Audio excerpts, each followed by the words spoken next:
l'ai jamais fait, mais en fait c'est bien. Alors, oui, je t'ai bien entendu. Mais bon, ça capte mal en fait. Tu m'entends? Je suis sur la route. Yanis, C'est ça. merci de m'accorder un petit peu de ton temps parce que je sais que tu es très occupé. Ouais, j'ai le micro là qui peut m'appeler à tout moment. Donc moi ce qui m'intéresse c'est comment tu es rentré dans le mouvement et qu'est-ce qui t'intéresse dans ce mouvement. Alors moi je suis rentré bien après le 17, je suis rentré le 26 novembre exactement. Au début j'étais comme beaucoup, je me suis dit ça durera une journée comme à chaque grève et il ne se passera rien, mais il s'est passé quelque chose. Une semaine après c'était encore là. Tous les jours on en entendait parler et là je me suis dit ça y est c'est entre guillemets ce que les anciens anards appelaient le grand soir. Enfin le grand soir, le soulèvement. Tu as senti ça? Un soulèvement et un vrai ras-le-bol général, comme ils disent dans les pays arabes, une intifada. Les Gilets jaunes, c'est un peu ça, c'est un soulèvement, c'est un ras-le-bol du peuple envers ses élites, envers l'État, envers tout un système financier et politique. Toi tu es jeune, tu as compris très vite ce phénomène, Le phénomène des Gilets jaunes ou le phénomène de la société en général? c'était au général. Ah, depuis l'âge de 15 ans, je m'y intéresse. Donc c'est pour ça que c'était facile pour toi de tout de suite d'embrasser le mouvement. Ah, et le mouvement, il est loin des clichés qu'en font les médias traditionnels, BFM, CNews. Les casseurs, c'est vraiment quelque chose d'à part. Il n'y a vraiment pas de casseurs. Par exemple, nous au Mani, Montceau-les-Mines, il n'y a pas de casseurs.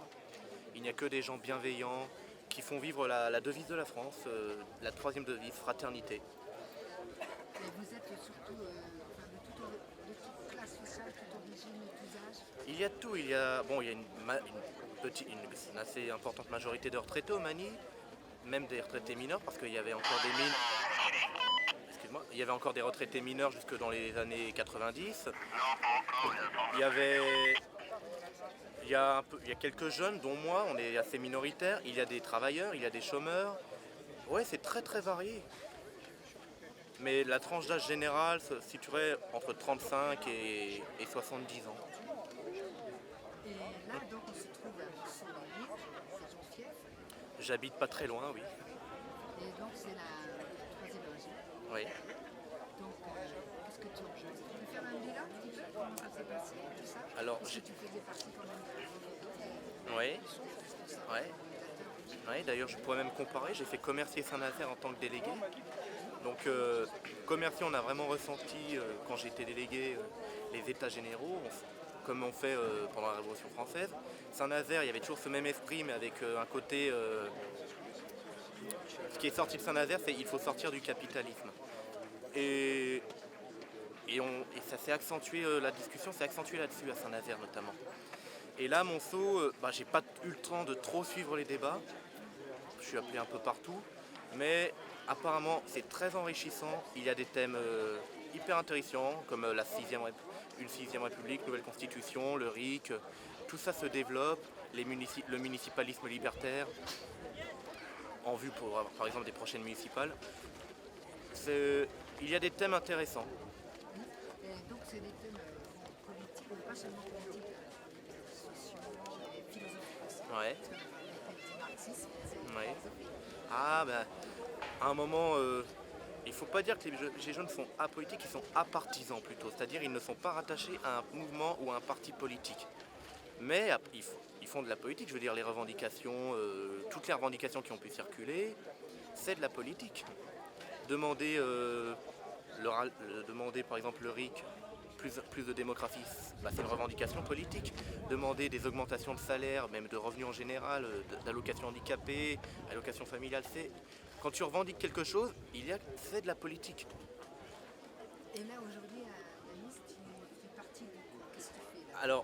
Alors je suis coordinateur référent du pôle hygiène et éventuellement renfort pour la sécurité, notamment aujourd'hui parce qu'il y a un peu moins de gens de la sécurité. Et donc la vie normale, qu'est-ce que tu fais? Quelles Alors activités? actuellement je suis au chômage. J'ai fait beaucoup de choses. J'ai fait une année d'études de vente. J'ai fait un BEP en système électronique. J'ai fait un CAP en petite enfance en apprentissage. J'ai travaillé dans une crèche. Après, j'ai travaillé dans diverses écoles en tant qu'animateur, garderie, cantine, centre de loisirs. Je fais quelques camps de vacances, je suis vacataire, mais je reste dans le domaine de l'enfance en général. Qu'est-ce que tu attends des Gilets jaunes? Qu'est-ce que tu attends des Gilets jaunes pour ta vie personnelle et pour la vie publique? Pour ma vie personnelle, un mouvement de cette ampleur, on ne peut pas parler d'individualisme et personnel.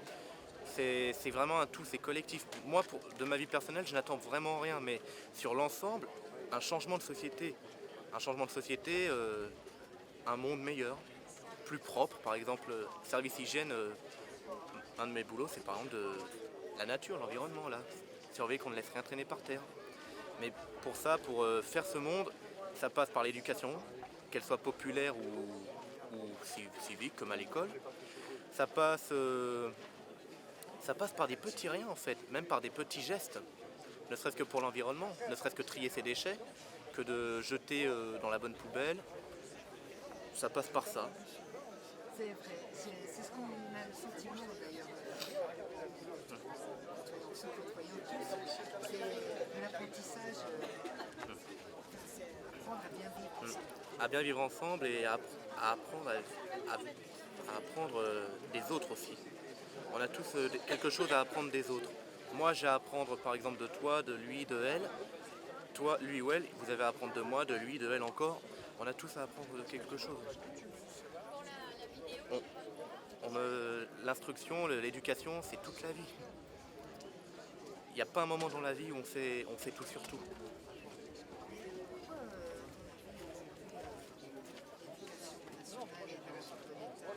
Dans le rouge.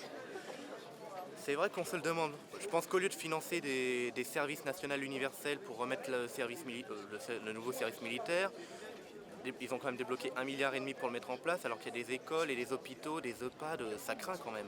Les conditions sont plus qu'inacceptables.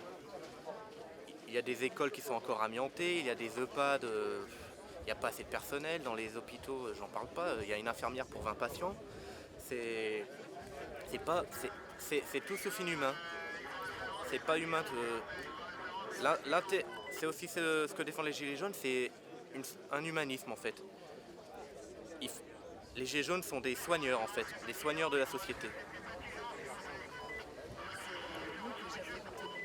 Mais les seigneurs de la société, parce que vous avez Oui, parce que la lutte, elle ne se situe pas qu'en France. Je veux dire, il se passe aussi quelque chose en Algérie, avec la démission de Bouteflika. Il se passe des choses un peu partout dans le monde. La vague de contestation, elle se fait aussi dans les pays asiatiques, elle se fait dans les pays... beaucoup dans les pays du Maghreb en ce moment, notamment en Iran, avec ces femmes qui affrontent la République islamique en retirant leur voile. C'est un exemple parmi tant d'autres, hein. Je ne porte pas de jugement sur le voile, je le précise. Hein. La lutte, elle est partout. On peut parler des Palestiniens qui se défendent contre l'oppression de l'apartheid israélienne, on peut parler des dom-toms, des outre-mer, qui vivent dans des conditions plus que précaires et qui se battent pour que ça change également. On peut parler de plein de choses à travers le monde, l'Amérique du Sud également notamment. Est-ce que vous l'évoquez dans les assemblées, ce genre de sujet? C'est évoqué à certains moments, oui. C'est évoqué, mais après, ça n'avait pas tellement été évoqué à Saint-Nazaire à Commercy. Là, je ne sais pas si ça a été évoqué plus à ces assemblées. Pas tellement, donc... Non, je pense qu'il y a une idée de... Comme ce qui s'est passé après la Révolution française.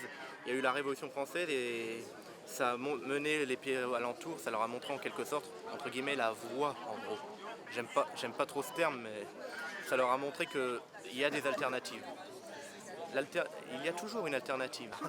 Non, c'est qu'en Iran... Non, la lutte, c'est qu'en fait, en Iran, c'est obligatoire. Moi, je ne suis pas pour qu'on soit obligé de porter tel ou tel vêtement. Pour moi, chacun devrait être libre de porter ce qu'il veut. Tu veux porter un short, porte un short. Tu veux porter un voile, porte un voile. Tu veux porter une kippa, une croix, tout ce que tu veux, porte. Tant que ton vêtement n'incite pas à la haine, à la violence, au meurtre, à quoi que ce soit, tu portes ce que tu veux. Je veux dire, c'est des débats stériles que de débattre sur les vêtements des autres. Et sur ce qu'ils mangent aussi, on pourra en parler. Je suis végétarien, j'en entends aussi pas mal sur le sujet. Chacun fait ce qu'il veut tant qu'il n'impose rien.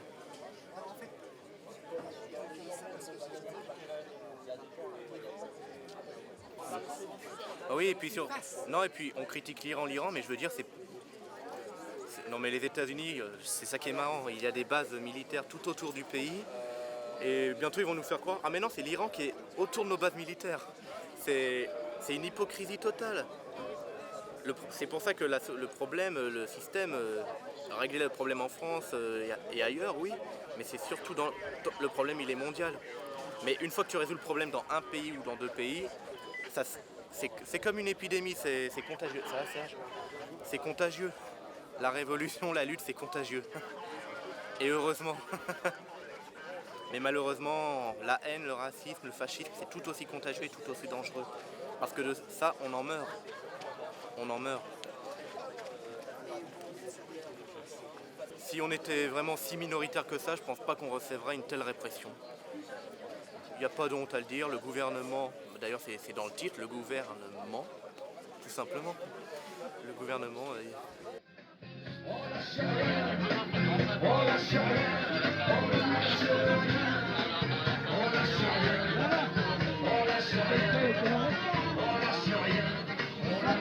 S'asseoir. Il nous parlait d'égalité, et comme des cons les a crus, démocratie.